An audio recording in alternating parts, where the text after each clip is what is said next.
All right, thank you so much for staying with us, and we'll continue our conversation with our guest here, Mr. Kolawole Banwo, who is the Program Manager for the Civil Society Legislative Advocacy Center, CISLAC, and we're looking at a matter arising from the refusal of the President to sign the PIGB into law. He talked about the wordings used, and also the 10% that will go to the Petroleum Regulatory Commission, which would emerge. It means that we'll unbundle NNPC and PPPPR and EPR, all of them will be merged together, and we'll have a new structure emerging with new management style.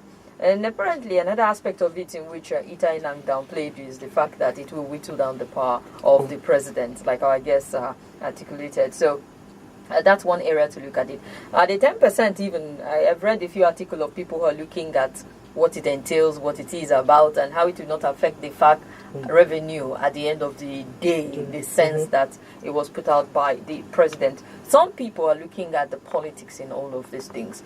This tug of war that is going on between the executive and the legislature. It was some of a glowing moment for the National Assembly when they passed it. And this is like literally, well, figuratively raining on their parade, saying, okay, people were applauding, you did something great. Well, I'm not going to sign it. Now, he was asking what happens next. I'm going to bring the politics of things in. The National Assembly can decide to go ahead with this if they can get to third of the House to agree to override the position of the president on this one. I don't know, with the way the National Assembly is now, like you asked, which of them? Yes. Can we get them to come together and get that number? Yes, I was coming to that, and I was saying optimistically the ability to rise above and say this is good for our country, but it has become a personality issue. There are those who are loyal to the president as a person, and doing that will be seen to be taking side with the leadership of the National Assembly, who is considered, and so that is a consensus that will be difficult. If it were just to put party differences aside, but now that their personalities are involved, and people are looking at 2019. And there are people who believe, obviously, may not be able to win election without the Buhari stamp. It's very possible. It's very difficult to have that. Unfortunately, I have to be pessimistic on that note. It's not likely. But again, as I was saying earlier, it is important that even for the politics of it is that signing this bill does more for a Buhari than any other person. Yes, you have passed it, you were applauded. You get a better applause when you append, because the appending is more difficult than the passage. Because you are the one giving away something that precedent before you have held onto. You are the one giving us something that gives you opportunity to actually weigh such influence, sort out friends, supporters. I mean, because these things are used to negotiate votes. We know that these things have been used previously. You are the one saying, when I say change, I mean change. And that signature is a stamp on change like no other he has done since he came into office. So even for the politics of it, for popularity, even for the election, his signature and assent to this bill will have done him more good. Now, what some parts of the populace can say is, he says it's Mr. Integrity. This was an opportunity to demonstrate it. He didn't rise up to the occasion for reasons that we cannot explain. But he may not be too different from the others after all. Why? Because we've never had a law in 10 years. But we have one so close, and we're having reasons that some of us find difficult to agree why we can't have a law. Let me play the devil's advocate for just a bit here. He can say, look, I just signed it, not too young to run into law. He can say that. And you've not had that ever. So he can point to that and say, look, this my presidency, my administration made this happen. So if I'm doing this, it's because I can see that it will not be good for Nigeria in the long run. Well, how about that's a good point, but a not too young to run deal. Yes. That allows young people to run for office. And a bill that costs you $15 billion annually, and you go borrowing. We're still talking of loans. As of today, I still had discussion around borrowing. And I mean, if a man will do something for his children and then do something that may end up jeopardizing their future, you weigh the two and you ask yourself. So if you had a choice, if I had the not too young to run bill and the Why are we not PIGB. talking about the electoral amendment bill? That's also been vetoed. That he did not assent to. And there have been several bills that have been turned down for several reasons. So one bill out of 4, 5, 6 is not a good scorecard. So for the devil's advocate, I would say good advocacy, but no win. Now, what does this do to the other parts of the petroleum industry bill? We have the other aspect of it. Fiscal framework, host community, and administrative, PIAB.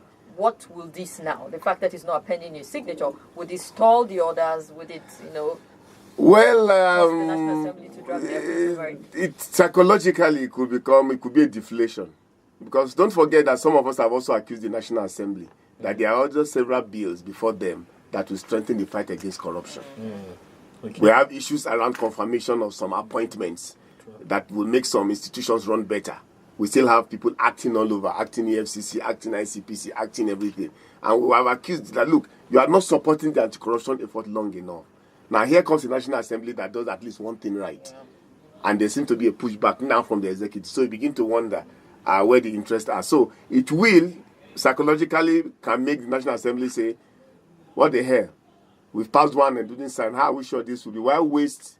Because sometimes we forget in Nigeria that a lot of time, energy, and resources go into the passage of bills. It does. All the public hearings and all the research, payment of consultants, they run into millions. So when a bill gets to a point where it fails, it is money lost, taxpayers' money.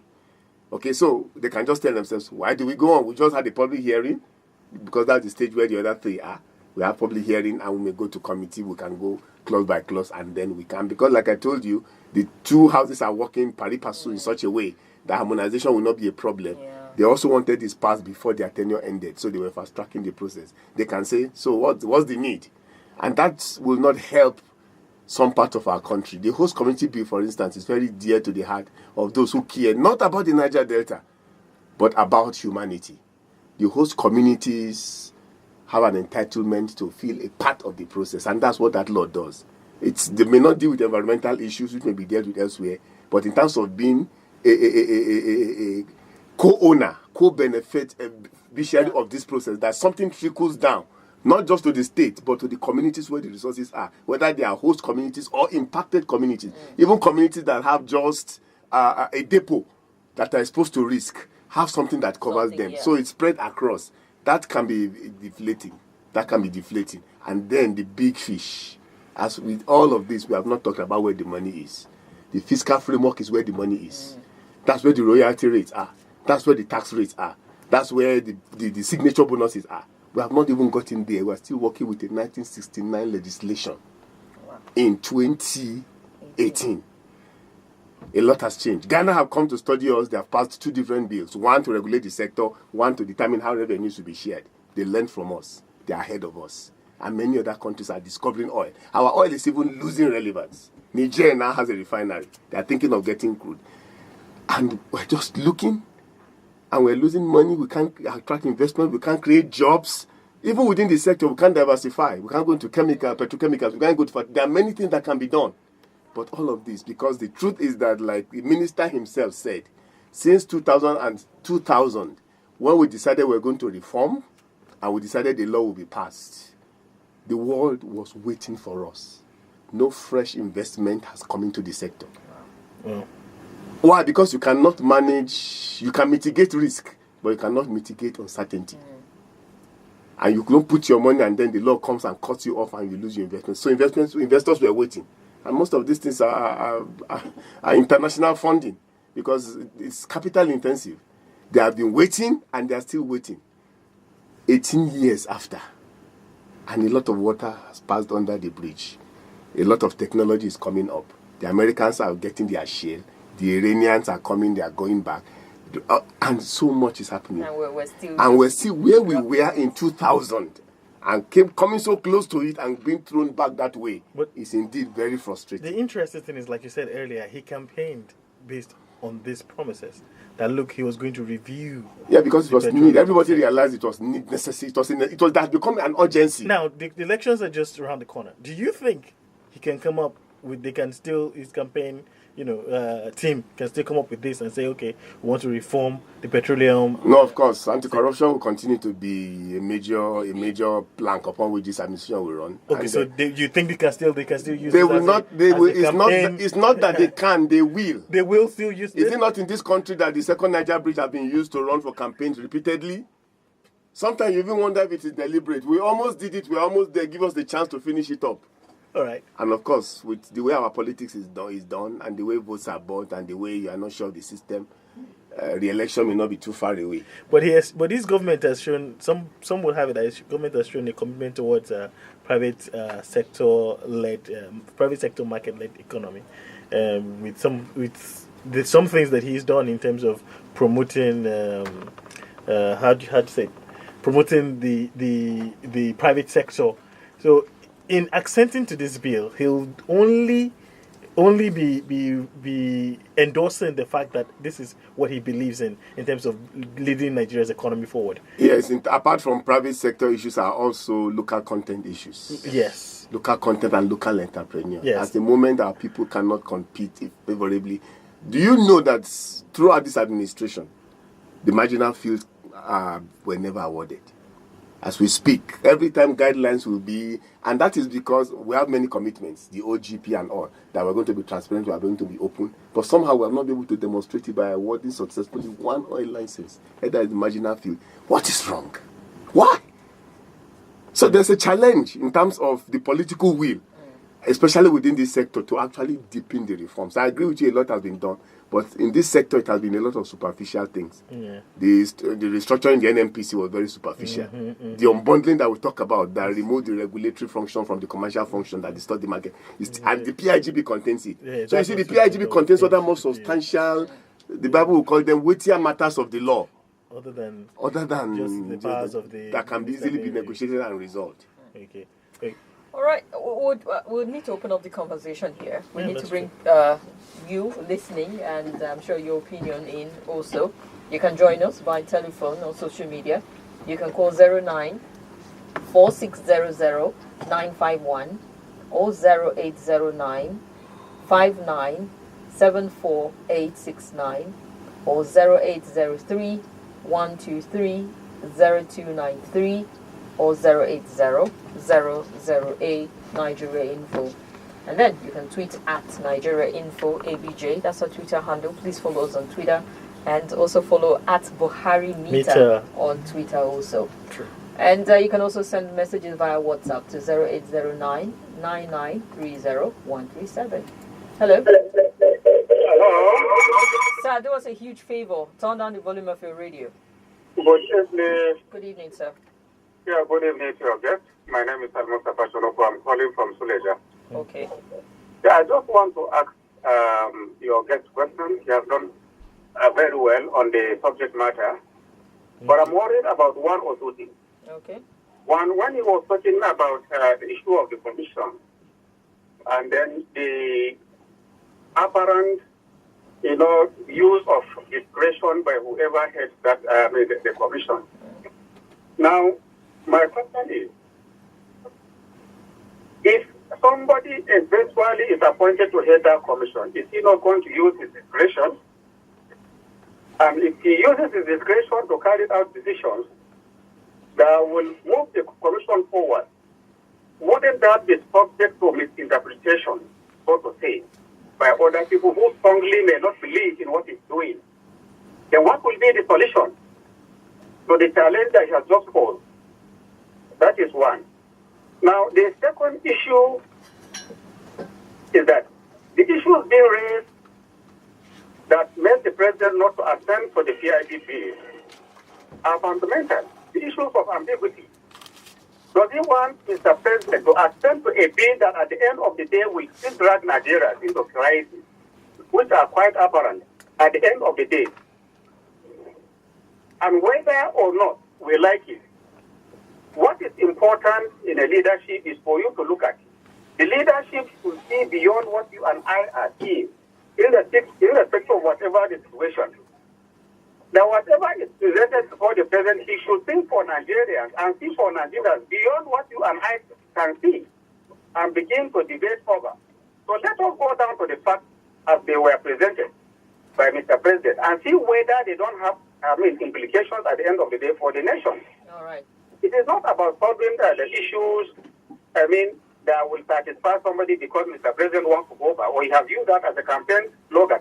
If those who sat down to take decisions for making the laws decided not to be patriotic, I think we should go after them and tell them, cause them to do the right thing so that this country can move forward and will not be manipulated by our so-called legislators who do not think Nigerians and Nigerians at every point in time they want to take undue advantage of situations just for them, to inject their interest. Mustafa, thank you very much. Thank you so much, Mustafa. I think you made some brilliant points here.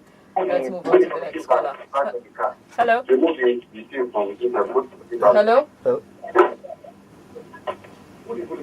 It's okay. Hello? Hello, okay. Good evening. Good evening. My name is Emmanuel. I'm calling from Dutse. All right. Emmanuel, welcome. Thank you. I salute your guest. He has spoken well, and we appreciate all he said. But one thing I will keep saying, you can't give what you don't have.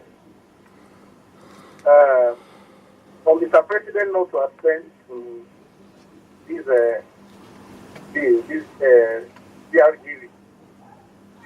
I think it's a big mistake on his part.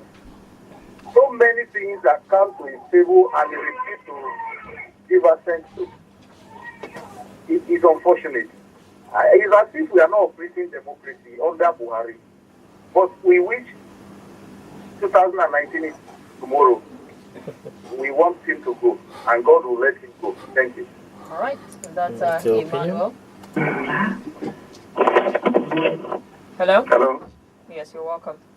Yeah, Kimberly, how are you? I'm okay. I'm good. You? Yeah, great. I just want to collect the number of your... What's your name, first off? My name is Dr. Genevieve. Doctor, go ahead. Genevieve, yes. Genevieve. I want to collect the number of your guest. That guy is too fast. I've been listening to these things from the office down to my house. I just put up my car engine.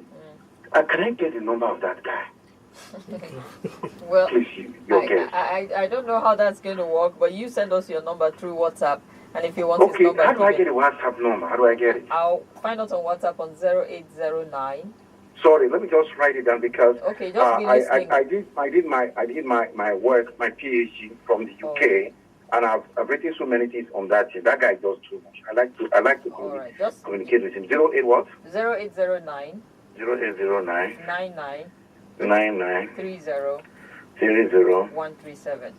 137. Yeah, that's okay. it. You find I'll send you a WhatsApp number, right? Yes. Send us a message through that number on WhatsApp, and then we'll take it up from there. Hello? Hello? Good evening. It's fuzzy. We can't hear you. Oh dear. Sorry about that. Hello? Hello, I'm good evening to your guest in the house. Good evening. Yes, a wonderful job he's doing there. And I just want to say that he should keep it up. I think everywhere, meaning Nigeria, understands how patriotic he is. And we know how patriotic those who have pushed for this bill have been. And we also understand the political and the primordial angle behind it. But it's quite unfortunate that while nations are moving forward, trying to plan their future based on the reality on ground, here we are playing politics. I don't know where we want to take ourselves to. It is well known that countries now are talking about energy-driven cars that don't need a fossil fuel. And instead of us to see the way we can utilize what we have at the meantime to develop our nation, we are pushing us backward. And people are telling us what people know. What those in government know, we don't know. What did they know, we don't know. All right. What exactly do they know? Has government turned to secret society that we don't know? And what is the resultant effect of what they know and what have been denying us all this while? It's unfortunate. Thank you. All right, I think we can take one more, just one more, and we are done with the calls. Hello? Yes, you're welcome. My name is Osilama. Okay, Osilama, talk to Of us. course, I just feel very emotional. Very, very emotional. Come up, mental attachment or group attachment. So there are a lot of things government that we don't know. A lot of things. A lot of communication that is known that we don't know. It's clear. Of course, just because you're saying, you're understanding or because you want to run your passport, you buy, Osilama. First off, we don't even make out what you're saying. You're already saying run mouth because of 100 naira. Okay, which I think this is a healthy place to stop now and then turn to our guest. Mr. Bao, so much has been said already. Yes, a lot has been said, and I want to appreciate those who have sent me words of commendation and appreciation. That I feel humbled, and I take that in my stride. For the person who asked a few questions, I will try to see if I can remember those questions. Ambiguity.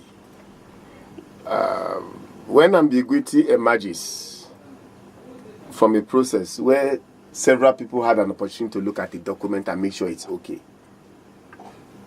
and nothing is done until the point where somebody is expected to sign, you begin to wonder if that ambiguity was deliberately implanted so that it becomes a good excuse to refuse to sign. There were draftsmen who drafted this thing. These are legislative processes. The ministry has lawyers, they have lawyers. The Attorney General, the Ministry of Justice have lawyers, they have draftsmen. They had the opportunity to take a look at this and see those ambiguities and raised it at a point where it was possible to address before it got to this point. What were they looking at? Is it incompetence? Is it deliberate? The president, unfortunately, is just one person. There were people who needed to have done this for him. Maybe again they failed him. And you know we have had these problems before. Budgets coming with strange information that the president said was not aware of. Things happening, including speeches that were being made, and there were allegations of sentences being plagiarized from somebody's speech that the president did not notice until it was read. So there may be 8 who didn't do their work. And I want my caller to advert his man to that point. If that happens, again, it's a failure on the part of the one, because the box stops at somebody's table. If you're appointing competent people who do not do what they should do and get you to a point where they didn't correct what they should have corrected, you take responsibility. That is an indictment. Then he talked about leadership. Well, yes, leadership should know, may know things that we do not know. But when you have 360 legislators and 109 senators with stakeholders from companies and private sector coming up with a document, it's difficult to know if there's one man or individual who can know more than all of those people. He may disagree with some of the things. It doesn't mean that they are wrong. And let's not mix things up. I don't agree with a thing does not mean it is wrong. I think we should also bear that in mind. And then there was something he said about that third question. I noted it down. Unfortunately, it's not clear. It's illegible. I think I was writing it in here. Then the issue around the 10%. Like you were saying, by the time you analyze this 10%, it may not amount to much. Meanwhile, if it does, what does it take as at the time before it got to the point of signature? To say this 10% is too much, it will deprive us of revenue. And some people even tell you that. And we're talking about diversification. We're talking about, we have an economic growth and recovery plan. That if you look at it very closely, although it wants to diversify, still depends heavily on the oil and gas sector. So, where are we headed? The idea is we need political will and a sense of sincerity. Also, where we want to take the nation as leaders. To bear in mind that we don't have all the time as leaders, and posterity will only judge us based on what we do that is best for the people in the long run. That would be my response to him. But I appreciate his thoughts, and they are quite constructive. All right, I think this is a healthy place to also wrap up our discussion this evening on the PIGB. And once the National Assembly reconvene, have they? Not yet. No, not yet. Yeah, we would see their position on this, because people were asking why it was not even read. Apparently, they had gone on their... Yes, the letter was dated, I think they said July 30th or so. I think it was about the time they were going on recess. Because I was wondering why the National Assembly... Probably it also affected their INEC budget. Maybe it was the same period. Some of those correspondents that came in when they were going on recess. Okay, we'll see how they... But what can be done proactively is to get those committees to work, like you are doing with the electoral, with the INEC budget, to begin to look at it and see what the response is before plenary convenes. that is something that can be done. Because the earlier some of us see the real actual content of that letter, the better. We can actually engage it better when we see the actual content, rather than taking a tenant word, what the media is saying, and I'm operating in the realm of speculation and guesswork. Well, there's so much talk about why the president did not assent to the Petroleum Industry Governance Bill. We recall how the National Assembly got a standing ovation from Nigerians, well, some Nigerians, not all apparently, because we have some people from the Niger Delta region who are saying that is not what we want. We want the old PIB that was passed way back, where it dealt with a lot of things like 10% of what is accrued going to the communities where it is coming from and all whatnot. But that this PIB that has been cannibalized and broken into different compartments. PIGB is apparently not. They have the PIGB. They have the bill for the fiscal framework. They have the one to do with host community, and one I've forgotten the fourth one. But the one that scaled through both the lower and the upper house was the Petroleum Industry Governance Bill, which sat on the table of the president. And after thorough interrogation, the president felt, well, I will not be appending my signature for some reasons. Yes, and this is a bill that has been in the works for about 10 years, you know? Yes. And then finally, they got it out. I think it was in March. And 2 months now, and the bill has been on the president's table, and he's decided, look, we're not going this way. And to help us discuss, in depth, this issue is Mr. Kolawole Banwo. That's the program manager for the Civil Society Legislative Advocacy Center here in Abuja. You're welcome, sir. Thank you. Good evening, Nigerians. Good evening. Evening. But before we get to you, sir, let's just state the reason that was put out by the advisor, the Presidential Aide on National Assembly Matters, Ita Enang, on Wednesday, in reaction to reports last week. I think Tuesday, the cable was one of those who wrote a report saying the president failed to append his signature because he was going to whittle down his powers as the Minister of Petroleum. And for me, that was ridiculous, really, to say that, because it's not a permanent for life position. You're going to stay there for the while you're going to be there and then move on. So Ita Enang had to put out his own statement saying that the president did not append his signature for constitutional reasons and other legal framework, confirming that the president's decision to decline assent. Let's look at some of the areas he pointed out.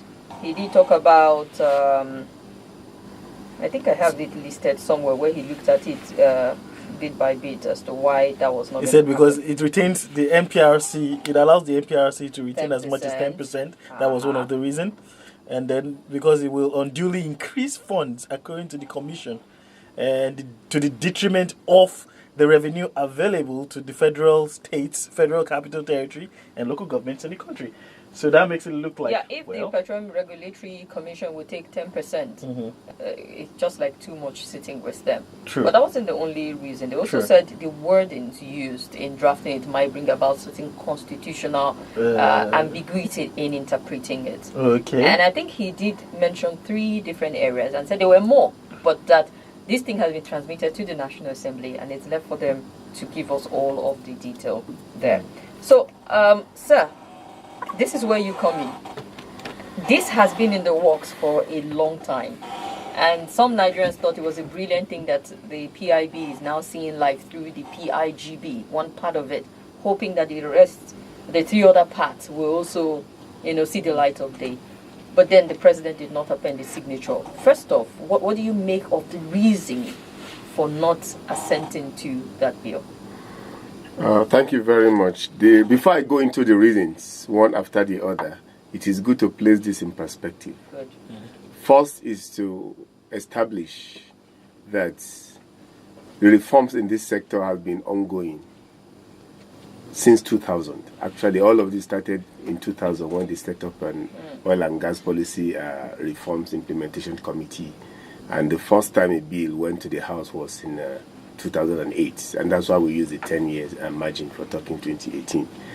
Second is to say that because it has been repeatedly gone on and off across several tenures of different presidents, it was a campaign issue before 2015. And there was commitment by the APC government. I'm saying this because this is Buharimeter. And we're measuring performance and implementation and keeping to campaign promises. There was repeated promises. I remember there was a political parties dialogue series that CGD actually facilitated. And Lai Mohammed was there over and over. And they kept saying, we're going to reform the sector. We're going to pass the PIB. We're going to implement recommendations from the 90 reports. Those were promises that were made on the campaign trail. For this to say that after they came on board, in 2015, we have the 7 big wins. The 7 big wins is the policy released by the Ministry of Petroleum Resources with the backing of the President on how to grow the sector and bring about reforms. Policy and regulation is one of the pillars of the 7 big wins. One of the 7, there are 7, there was Niger Delta, there are other things. Policy and regulation was number 1. And by the work plan and implementation strategy that was put in place, we ought to have had a petroleum industry reforms bill passed into law by December 2016. These are things that are written and documented. And so for us to be here now talking about the reasons, I'm laying that because whichever way you go with these commitments, repeated commitments, while the bill was being in progress, there was continuous assurance by the Minister for Petroleum Resources, Minister for State of Petroleum Resources, that this bill is going to be passed. This bill will make Nigeria competitive. It will create all the beautiful things about the bill. So now getting to the other side where it got to the table of the President, who is Minister for Petroleum Resources and the boss of the Minister of State who has followed the trail, whatever reason that is given must honestly be taken with a pinch of salt. I had you use the word ridiculous. I was on Focus Nigeria and I used the word petty. And Amici told me, petty, putting down the president power, I call it petty. I say, okay, let me withdraw that word. And I say it is not a substantial reason good enough. And the reason is because, like you said. So I'm going to the reasons now. Okay. Now also is the fact that nobody woke up and passed the law overnight. In the first place, for a government committed to reforms, we expected an executive bill. If you truly want to push and you want to be in charge of a process, you initiate it. All the PIBs we have had before now had been executive bills. But after waiting for so long, year 1, you promised that in fact, the promise by APC was that we'll pass this law within our first year in office. By the second year, nothing was happening. So private members came together and put up a bill. And there was an understanding with the executive. You concentrate on policy. That's the purview of the executive. Leave legislation to us. So there was this understanding. Since there's a liaison office and they say, well, we can always relate. And so we have the oil policy reforms, oil policy that has been reviewed after 10 years. We have the gas policy that is in place. So the executive has done its bits around policy. And there was no executive bill to initiate the process for legislation in the assembly. So the legislators came together and initiated this bill, and it went through the process, all the processes, first reading, second reading, both houses, public hearing, where the executive had the opportunity to make inputs. They had the opportunity to study this bill. The NNPC had, Ministry of Petroleum Resources did, the companies did, the company forum did, civil society did, all the stakeholders did. And all of this we're talking about now, we're in the law. The 10% was in the law. It was not smuggled in after it was passed.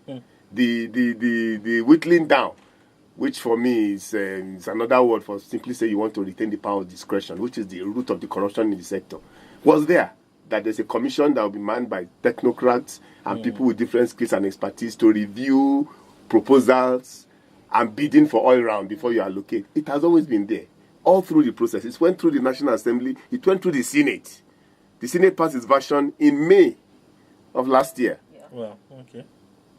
The House adopted, because what they have was a joint committee to reduce what you have to do at harmonization. They set up committees that were working almost at parallel so that the differences will not be much and harmonization will not be an issue. Sure. So what the House of Representatives did in January or early February was to adopt what the Senate did. The executive was aware. Nobody said anything. And then after all the processes, there was some time where we talked about, I think sometime in May, because the National Assembly assured that before May 1, they will get it to the House, to the President for assent. At some point, we were not sure whether it went, and we started mounting pressure. I remember we were having PIB half hour I was here, and we kept saying until a tenant came to deny that it has not reached the president, and we went back and he discovered that the house was doing some clerical thing, making sure it aligns with other law, it doesn't conflict with other laws and all. All of that, there was opportunity to look at it and say, hey, before you send this to us, let's dot the T's together. Nobody said anything. And then it got to his table since June, and then we are hearing this.